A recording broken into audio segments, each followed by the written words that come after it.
함께 모여 예배하는 시간을 갖게 되니 너무너무 감사합니다. 그렇죠? 여기 오랫도록 우리와 함께 예배하지 못한 성도님들도 많이 있지만 그동안 2년여 동안 1, 2부 예배로 나누어져서 예배를 드리면서 우리 함께 예배할 수 없는 그런 시간들이 너무너무 길었는데 이렇게 함께 예배할 수 있어서 너무 감사합니다. 추수감사 예배를 드리고 있는데 우리 주님께서 만약에 우리에게 물으시는 거예요. 너희들 지난 1년간 어땠느냐? 이런 물음을 주님이 우리에게 만약에 던지신다면 지난 1년 어떠셨나요? 이렇게 물으신다면 여러분은 주님 앞에 뭐라고 대답하실 수가 있겠습니까? 어떤 대답을 하시겠습니까? 하는 것입니다. 주님 참 힘들었어요. 지금도 너무너무 힘들어요. 경제적으로 힘들어요. 몸이 아파서 힘들어요. 혹은 어른들은 너무 오랫동안 자녀들을 못 봐서 힘들어요. 뭐 이런 그런 얘기들 하시지 않을까? 그 외에도 여러 가지 주님 앞에 여러분들이 쏟아놓고 싶은 그런 고백적인 얘기들이 있을 겁니다. 여러분, 지난 1년은 이렇듯 풍성한 은혜와 감사보다는 어렵고 힘든 일들이 너무너무 많았습니다. 그건 부인할 수가 없습니다. 그렇다면 오늘 이 시간 또 추수감사 예배를 드리는데 이 추수감사절에 주님께서는 그렇다면 뭐라고 말씀하실까? 우리 힘들어 죽겠어요. 너무너무 힘들었어요. 대부분 이런 반응을 보인 우리에게 주님은 뭐라고 말씀하실까? 그래, 너는 힘들었으니 감사절 제외시켜줄게. 이렇게 말씀하실까? 감사절 안 지켜도 된다, 야. 너무 힘들었지. 이러실까? 아니겠죠? 주님은 그래도 언제나 하나님께 감사하라 하십니다. 오늘 성경 본문 말씀에 15절 말씀에 저런 말씀이 있습니다. 골로새서 오늘 본문 15절 말씀 여러분 한 목소리로 받아봅니다. 그리스도의 평강이 너희 마음을 주장하게 하라. 너희는 평강을 위하여 한 몸으로 부르심을 받았나니 너희는 또한 감사하는 자가 되라. 아멘. 오늘 우리가 이 추수감사 주일에 꼭 기억하실 것이 하나 있습니다. 예수님은 언제나 감사하신 분이셨습니다. 하는 것입니다. 우리가 주님을 따르는 주의 자녀된 우리들인데 주님은 그러셨습니다. 주님은 도무지 감사할 수 없을 때에도 감사하시는 그런 분이셨습니다. 말씀을 통해 좀 확인해 보면 요한복음 6장 말씀에 보면 그 유명한 보리떡 5개와 물고기 2마리로 5,000명도 넘는 무리를 먹이셨던 그 유명한 사건. 그때 주님은 하나님께 감사 기도를 드리셨습니다. 주님은 이렇게 늘 감사하시는 삶을 사셨던 분이셨어요. 요한복음 6장 11절에 이런 말씀이 있어요. 예수께서 떡을 가져 축사하신 후에 앉아있는 자들에게 나누어 주시고 물고기도 그렇게 그들의 원대로 주십니다. 여러분, 성경의 말씀이 성경의 기록이 조금씩 다르지만 어떤 한 아이가 엄마가 싸준 도시락을 들고 왔다가 혼자 먹어야 될 그 도시락을 제자들께 그리고 그 도시락 하나가 예수님 손에 들려졌어요. 그게 오병이어예요. 그 작은 도시락. 그 도시락 하나로 5,000명도 넘는 사람들이 어떻게 다 먹습니까? 그러나 예수님께서는 감사 기도를 드리셨고 이 기도로 우리가 잘 아는 오병이어의 이적 사건의 기적 사건을 일으켜 주셨습니다. 또한 요한복음 11장 말씀을 보면 예수님은 죽은 지 나흘이나 지난 나사로의 무덤 앞에서 하나님께 감사의 기도를 드리죠. 죽음은 절망이고 그 죽음 때문에 온 가족들이 다 슬퍼요. 다 끝난 거예요. 그런데 주님이 찾아가셔서 감사하기도 하십니다. 요한복음 11장 41절 43절까지 말씀 보면 돌을 옮겨 놓으니 예수께서 눈을 들어 우러러 보시고 이르시되 아버지여 내 말을 들으신 것을 감사하나이다. 항상 내 말을 들으시는 줄을 내가 아나이다. 그러나 이 말씀 하옵는 것은 둘러선 무리를 위함이니 곧 아버지께서 나를 보내신 것을 그들이 믿게 하려 함이니이다. 이 말씀을 하시고 큰 소리로 나사로야 나오라 부르시니. 성도 여러분, 예수님의 감사 기도로 죽었던 나사로가 살아났습니다. 누가복음 22장의 말씀에도 예수님이 십자가를 지시기 전날 밤에 주님은 아셨습니다. 자기를 버리고 부인할 제자들과 함께 최후의 만찬을 나누시면서 떡과 포도주를 나누어 주시는데 그때 하나님 아버지께 감사의 기도를 드립니다. 모르고 한 기도가 아니고 제자들이 당신을 배신할 것을 아셨어요. 그럼에도 하나님께 감사의 기도를 드리시는 거예요. 누가복음 22장 17절 19절에 보면 이에 잔을 받으사 감사 기도하시고 이르시되 이것을 갖다가 너희끼리 나누라. 또 19절에 또 떡을 가져 감사 기도하시고 떼어 그들에게 주시며 이르시되 이것은 너희를 위하여 주는 내 몸이라. 그러니까 예수님은 도무지 감사할 수 없는 상황에서도 계속 감사의 기도를 하나님께 드리셨습니다. 여러분, 그분이 우리 주님이십니다. 그런데 그 주님이, 그 예수님께서 오늘 우리 안에 와 계십니다. 우리 안에 계세요. 주님이 우리 안에 계십니다. 그래도 우리는 예수님 어떻게 해야 될까요? 너무 힘들고 어려워요. 이번에는 감사절 도무지 지킬 수가 없을지도 모르겠어요. 감사는 고사하고 먹고 살기도 힘들어 죽겠어요.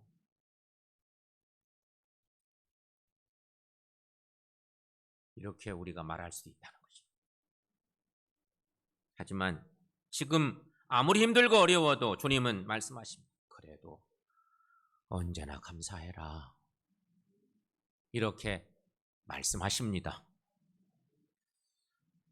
오늘 본문의 말씀 중에 주님은 계속해서 감사하라고 말씀하시죠. 16절 말씀 보시면, 자, 여러분 함께 읽습니다. 그리스도의 말씀이 너희 속에 풍성히 거하여 모든 지혜로 피차 가르치며 권면하고 시와 찬송과 신령한 노래를 부르며 감사하는 마음으로 하나님을 찬양하고. 아멘. 우리의 믿음 생활은 그리스도의 말씀을 통한 풍성한 은혜가 꼭 필요합니다. 하나님의 은혜를 발견해야만 진정한 감사가 있기 때문인 것입니다.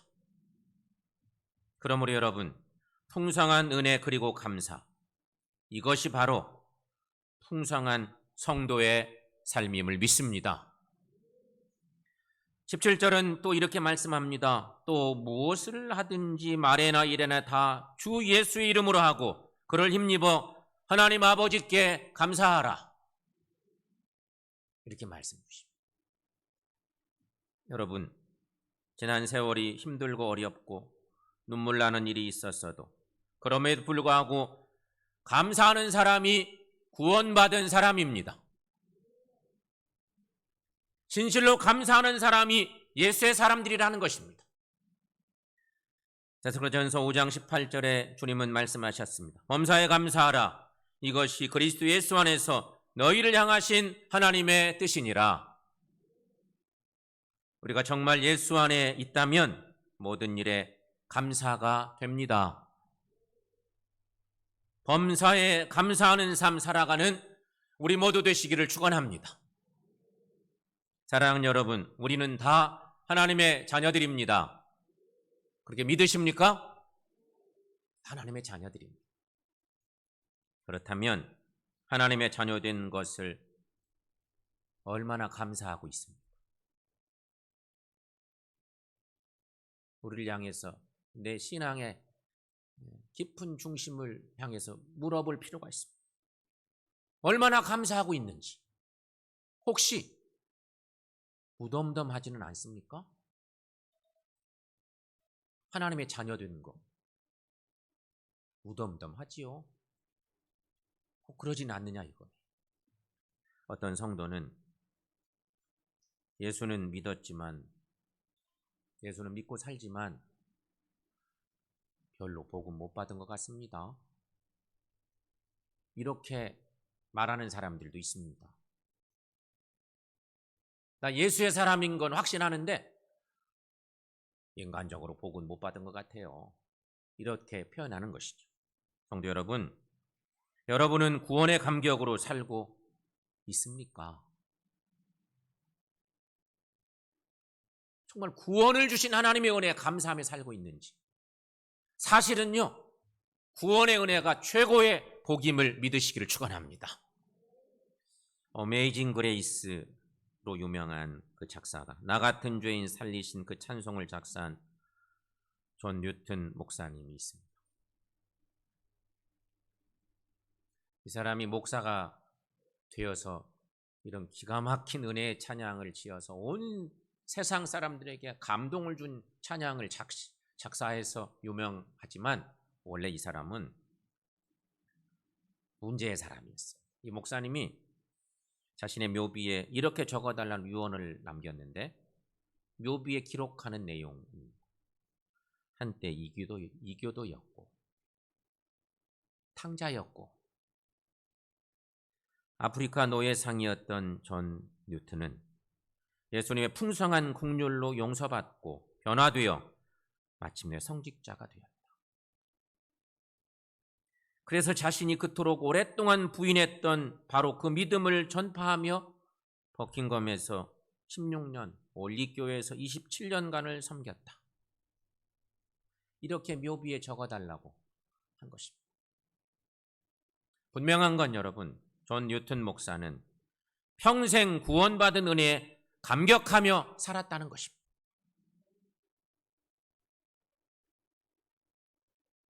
그게 중요합니다. 그리스도인의 삶은 오직 은혜로 사는 삶임을 믿습니다. 그리스도인의 삶은 오직 은혜로 사는 삶이에요. 이것이 정말 중요해요. 특세 기간 동안에 그런 말씀 나눈 기억나시죠? 첫날 그런 말씀 나눴는데, 은혜로 살지 않으면 성도들은 다 신앙적으로 병들어요. 은혜를 잊어버리는 순간 문제가 와요.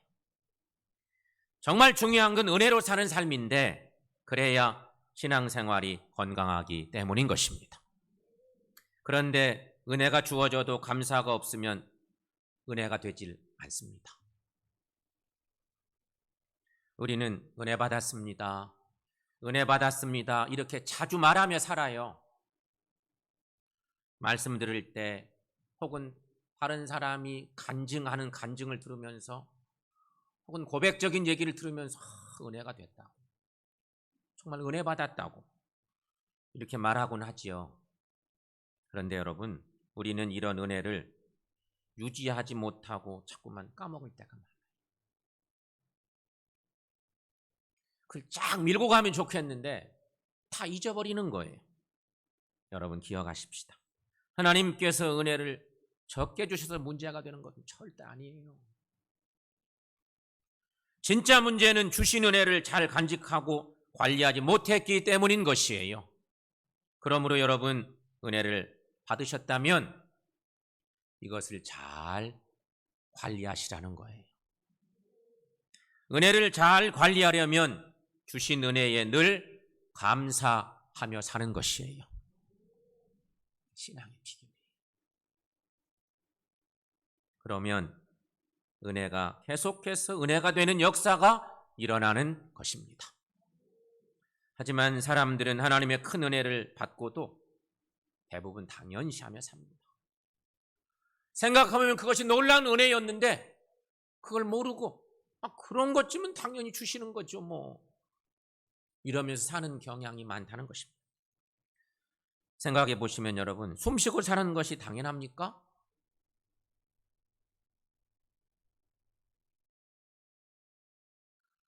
병원에 가보세요.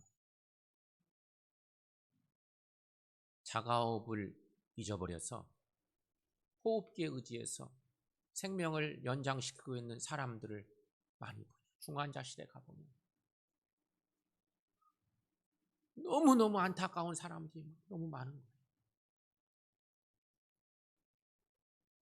우리가 숨 쉬는 거 하나님의 은혜입니다. 직장에서 돌아온 남편, 학교에서 돌아온 자녀들, 저녁 때가 되었으니 돌아왔구나 생각하지요. 하지만 아침에 집을 나갔다가 사고로 저녁에 돌아오지 못하는 사람들이 많습니다. 당연한 것, 그렇게 당연한 것이라 생각하는데 사실 그렇지 않아요. 우리는 지금 하나님께서 베풀어 주신 은혜 속에서 살고 있습니다. 오늘 우리는 이렇게 아름다운 예배당에서 예배를 드리고 있습니다. 오랜만에 또 사랑하는 성도들 함께 만나서 함께 한 자리에서 예배를 드리고 있습니다. 그러나 예배 드리는 것이 발각되면 즉시 사형당하는 사람들이 이 지구상에 지금도 있습니다. 예배 드릴 건물이 없어서 고통하는 교회들도 많습니다. 예배당을 짓다가 중단되어서 눈물로 기도하는 교인들도 있습니다. 그러니 여러분, 생각하면 모두가 말할 수 없는 하나님의 은혜입니다. 성도 여러분, 우리의 삶의 모든 것이 하나님의 은혜임을 발견하시고 감사하며 사시기를 축원합니다. 예수님은 모든 것을 다 아셨기에 언제나 감사하는 삶을 사셨습니다. 5,000명의 사람들이 빈들에서 아이가 가져온 도시락 하나로 어떻게 배를 채울 수 있었겠습니까? 하지만 예수님은 하나님께서 역사하실 것을 다 아셨습니다. 그래서 하늘을 우러러 감사하고 나누어주게 하셨더니 놀라운 이적의 일들이 있었습니다. 나사로가 죽었을 때 예수님은 나사로가 다시 살아날 것을 아셨습니다. 그래서 하나님 아버지께 감사할 수 있었습니다.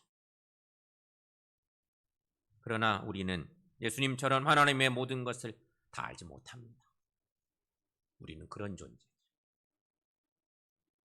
눈앞의 현실이 전부인 것처럼 그것 때문에 힘들어하고 낙심하고 절망하고, 그게 우리입니다. 그런데 어떻게 모든 것에 감사할 수 있을까? 주님은 아셨으니 감사하고 기도하셨지만 우리는 알 수가 없는데 어떻게 모든 일에 감사할 수 있을까요? 믿음으로 됩니다. 믿음으로 되는 것입니다. 우리는 다 알지 못하지만 하나님은 살아계시고 하나님이 모든 것을 주관하고 계심을 믿습니다. 그래서 믿음으로 감사를 드립니다. 하박국 3장 17, 18절 말씀, 유명한 말씀이죠. 함께 읽어보겠습니다. 비록 무화과 나무가 무성하지 못하며 포도나무에 열매가 없으며 감람나무에 소출이 없으며 밭에 먹을 것이 없으며 우리의 양이 없으며 외양간에 소가 없을지라도 나는 여호와로 말미암아 즐거워하며 나의 구원의 하나님으로 말미암아 기뻐하리로다. 아멘. 하박국의 감사는 믿음에서 나왔습니다. 감사는 믿음의 결론입니다. 그래서 언제나 하나님께 감사하라는 그런 말씀을 주님이 하신 것입니다. 성도 여러분, 힘들고 슬플 때 감사하면 하나님께서 기뻐하십니다. 어려울 때 하나님께 감사하면 우리 하나님께서는 더 기뻐하십니다. 우리가 어려운 상황에도 감사를 드리는 것은 예수님 때문인 것입니다. 여러분 안에 이 놀라운 이름 예수 그리스도가 있습니까? 진정 자기 안에 예수님이 있는 사람이라면 가난해서 힘들다, 병들어서 힘들다, 실패해서 힘들다, 사람 때문에 힘들다고 말하지 않습니다. 오히려 그래도 언제나 하나님 감사합니다 라고 말하는 것입니다. 성도 여러분, 그러므로 언제나 하나님께 감사하고 주님처럼 살아가는 우리 모두가 되시기를 축원합니다. 감사는 그러므로 내가 사는 길입니다. 한번 외쳐볼까요? 시작. 감사는 내가 사는 길입니다. 감사는 내가 사는 길이에요. 감사를 잃어버리면 다 잃어버립니다. 신앙생활하는 가운데 그렇게 감사가 중요한 것입니다. 그러므로 여러분 풍성한 은혜를 발견하시면 당연히 감사로 하나님께 화답하고 주님 높이는 삶을 사는 우리 모두가 되시기를 축원합니다. 성도 여러분, 지난 1년 힘드셨죠? 너무도 잊을 수 없는 특별한 해들이 작년 1년 올해 이어지면서 계속되고 있는데 어려운 일들 많으셨죠. 많은 어려운 일들 중에 갑자기 부모님이 돌아가셔서 장례를 모셔야 될 때